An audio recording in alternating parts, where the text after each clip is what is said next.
Christopher Nolan's adaptation of the Homeric epic The Odyssey has, before even being released, already made people very mad. Some of the criticism is silly, such as taking issue with the aesthetic approach Nolan is taking to bringing the tale of Odysseus' journey home to life. Some of it is towards the casting, which clearly isn't influenced by anything at all. However, today we're going to be picky at something that has been annoying me personally about the response to the film, and that is the form in which it is being presented. See, if you saw the trailer for The Odyssey, it probably looked a little something like this, but some of you may have seen a trailer that looks more like this. Or if you're lucky enough to see this in a massive IMAX theater, like this. This is because The Odyssey marks a historic moment in film history. For the first time ever, a narrative feature film has been shot entirely on 70mm IMAX, a large format film standard. Up until now, IMAX has been used in conjunction with other film formats in narrative film, resulting in this characteristic aspect ratio shifting for key sequences that has become ever more popular since Christopher Nolan kicked off the IMAX and cinema craze with The Dark Knight. For these films, it was common practice to preserve the massive IMAX picture only in theaters that showed the film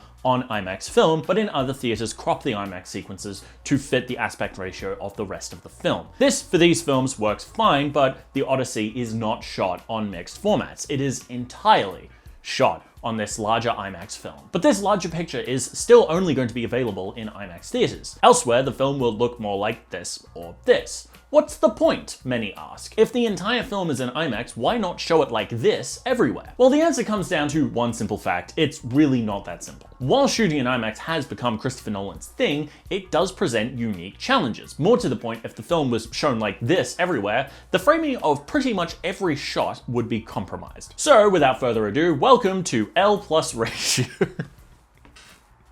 I'm gonna keep the name for this little series that I'm gonna do.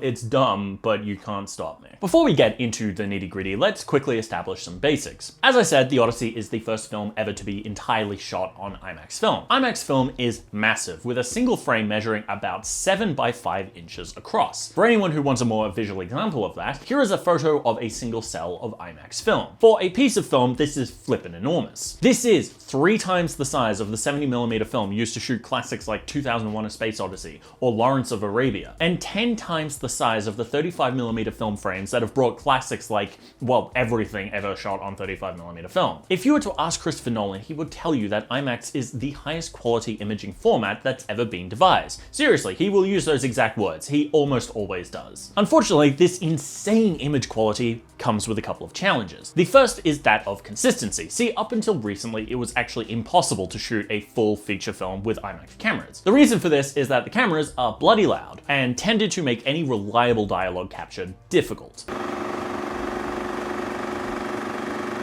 For this reason, up until now, any film with IMAX in it has been a blend of IMAX film and smaller film formats with less noisy cameras. For The Dark Knight through to Interstellar, Nolan shot all the non-IMAX material of his films with anamorphic 35mm film, which gives us an image with an aspect ratio of 2.39 to 1. Then, from Dunkirk to Oppenheimer, the non-IMAX sequences were shot with 70mm film, which has a slightly taller ratio of 2.20 to 1. Now, in IMAX theaters, this wasn't a problem. When you have a massive tall screen, the aspect ratio change looks something like this, which can provide an all-new dimension of immersion to the film-going experience. But let's take the example of Tenet. Say you wanted to run the entire film to standard 70mm film, and indeed it did have many showings in that format. If you just print the IMAX stuff to standard 70mm without cropping, the aspect ratio from the stuff shot on 70mm to IMAX 70mm would look like this. Kinda ugly. To avoid this ugliness, all the IMAX stuff in these prints is cropped to fill the standard 70mm frame, cropped to the ratio of 2.20 to 1 that all the non-IMAX footage has. The same applies to all non-IMAX showings of Nolan films or any film with IMAX footage. All of the IMAX footage needs to look good in its native presentation in an IMAX theater, but you also need to be able to crop it to the aspect ratio of the non-IMAX footage so non-IMAX showings look good and consistent. Okay, makes sense, but again, there is no mixed film format in The Odyssey. The whole picture is in IMAX. The whole film was shot on this film with a 1.43 to 1 aspect ratio. So if the whole thing was shot this way, why do we need to do this rigmarole with the different aspect ratios in different theaters?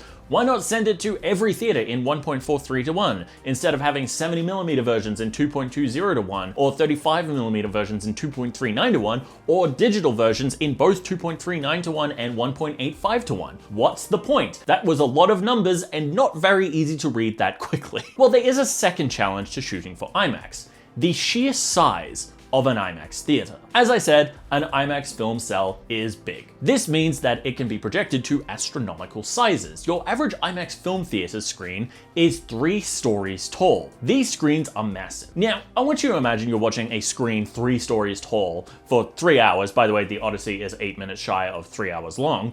One thing that will become a problem very quickly is the strain from scanning every corner of this massive screen to get the full picture of it. If you're constantly looking up and down and turning your head to get every last detail, you're going to get tired. This will not be a fun movie-going experience. So we need to keep 2 things in mind when shooting for IMAX. If we are shooting with multiple formats, we need to frame the IMAX shots so they still work when cropped down for non-IMAX screens.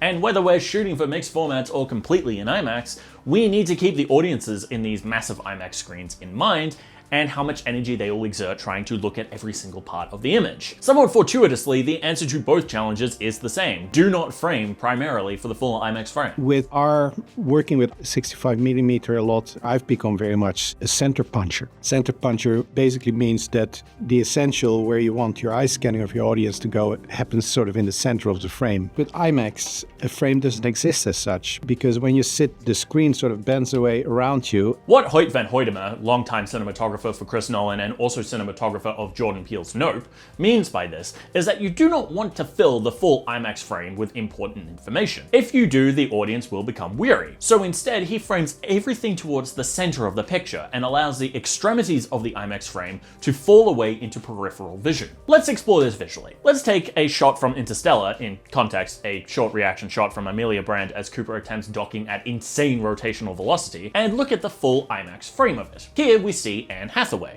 but the framing is off. There is too much room above her head, or as we fancy photographers like to call it, headroom. Now, when projected on an IMAX screen, this doesn't matter. That headroom is going to become peripheral information, a little extra for our brain to register as immersive without actually containing any important information. Now, let's crop it so it looks the way it would have looked in a non-IMAX screen. What becomes clear is that this shot, while a bit tighter than I would frame it, is not meant to have all of that headroom from that IMAX frame. This is because Nolan and Van Hoytema deliberately shoot it this way. In fact, an Oppenheimer behind-the-scenes clip gave a keen-eyed Redditor a good look at the viewfinder they used to frame shots.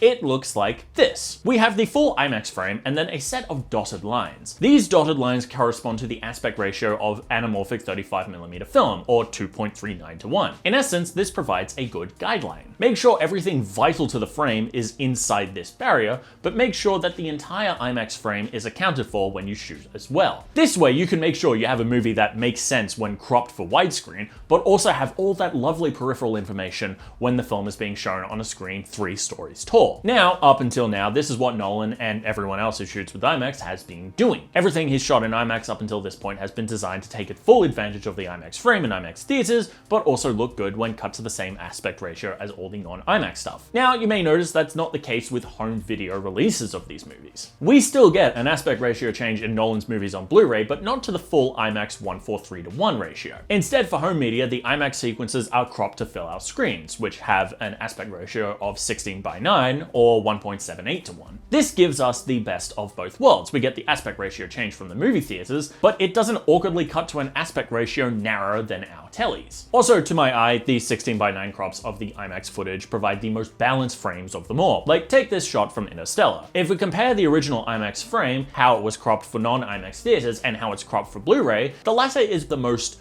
correct framing of this shot. Why is this? Well, let's take a look at the glass Van Hoytema uses again. We have the full IMAX frame, the markers for the scope aspect ratio, and then we have these lines. These solid lines roughly correspond with an image of an aspect ratio of 1.85:1, just slightly wider than our TV screens. If we line up these guidelines with the IMAX shots of most Nolan films, we find that this gives us the most balanced framings of these shots yet. We lose a lot of the extra headroom from the full IMAX frame, but we still have a little more room in the picture than we did when it was cropped to a scope ratio. This too applies to the Odyssey. If we overlay Van Hoytema's glass on top of the full IMAX trailer for this film, we can find that the solid lines enclose the most balanced compositions for these shots. The full IMAX frame has too much headroom, and the scope crop is still a little cramped. Let's take a quick example, this shot of the Lastrygonian giants advancing on Odysseus and his men. These guys are supposed to be big, towering over the humans as they draw their swords to fight. In the full IMAX frame, the amount of headroom in the picture somewhat quashes this effect. While this won't be an issue on a screen 3 stories tall, on a standard screen, both giants and humans being in the center of the picture loses some of the intended scale. Now let's crop it to scope. Technically, everything important is in frame, but the composition is cramped. One of the Lastrygonians' heads is even cut off. We don't lose anything vital, but we do lose a bit of necessary headroom. Now let's try the middle composition. This composition, especially in motion, is the best of the lot. We do have a little headroom, but the composition is clear. The Lastrygonians tower over the humans, whose feet are planted towards the bottom of the frame. And this is the case for all the footage in this trailer, which brings us to the main question I was getting at in this video. If you don't see this film in a 70mm IMAX theater, are you missing half of the movie? The answer is no. Yes, you will be getting a cropped version of the movie, but the information cropped is not vital to the image. In fact, if you watched a standard screen, these pictures would be badly composed with all of this headroom. You wouldn't actually want to watch a movie that looks like this if this headroom wasn't falling away into peripheral vision. So the crops are perfectly acceptable. The point is that this idea going around that you're gonna miss the movie if you don't see it in IMAX, or that Nolan is somehow being a cinema elitist, gatekeeping his true vision of the film behind a premium cinema format, is uncharitable at best, silly at worst. While the IMAX experience would be the ideal way to watch it, you're going to be just fine seeing it at your local cinema. It's okay. So how will you be seeing the Odyssey? Let me know in the comments, and in the meantime, have a good day.